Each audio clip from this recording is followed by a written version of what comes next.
শুভরাত্রি। আজকে আমরা দেখো জলপেশে ঘুরতে আসছি। এটা হলো জলপেশে ঢোকার পরেই মন্দিরের ছবিটা একটু বন্দি করে নিলাম ক্যামেরায়।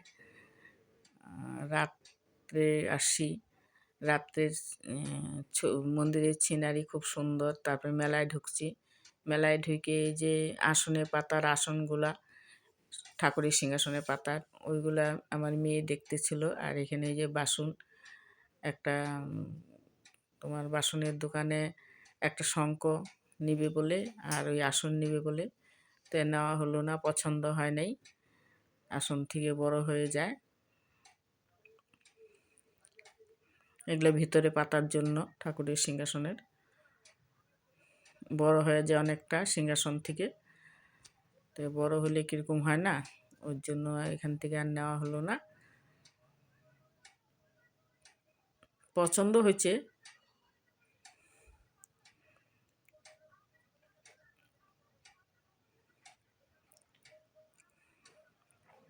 দেখতেছে ভালো করে, নিবে কি না ভাবতেছে, তাই নিলাম না, এখান থেকে চলে গেলাম। তাই দোকানটা একটু ক্যামেরা করে নিলাম। দোকানে দেখো এখানে শিবলিঙ্গগুলো কি সুন্দর এক সমান বসিয়ে রাখছে। আর এখানেও আছে এই যে মেলাটা, তখন আমরা গেছি যখন পুরো মেলা ভিড়, চলে যাচ্ছি ওখান থেকে। এইখানে এই যে দেখো নাগরদোল্লা ঘুরছে, তাই একটু ক্যামেরা করে নিলাম। তখন একটু হালকা ঠান্ডা হাওয়া ছিল। তো তোমরা সঙ্গে থাকো, দেখতে থাকো ভিডিওটা, এই জলপেশের মেলা। তারপরে এখানে নাতনি মেলায় ঢুকে বলছে পিৎজা খাবে, তো এখানে পিৎজা কিনে নিলাম। পিৎজা ওখানে দাঁড়িয়ে খাইলো, খাওয়ার পরে যে এখানে একটু মানে এখানেই খাওয়ার, এখানেই ভিডিও করে নিলাম। তারপর ওখান থেকে আমরা হাইটে আগাইয়ে গেলাম।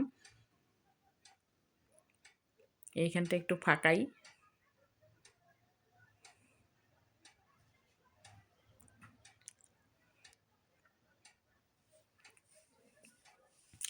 তারপরে এই যে দোকান থেকেই নিয়েছিলাম তোমার আমের চারা।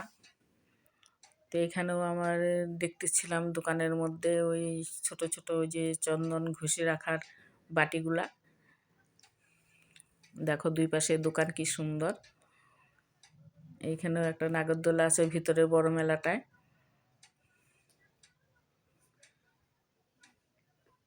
এই যে এখানে আসা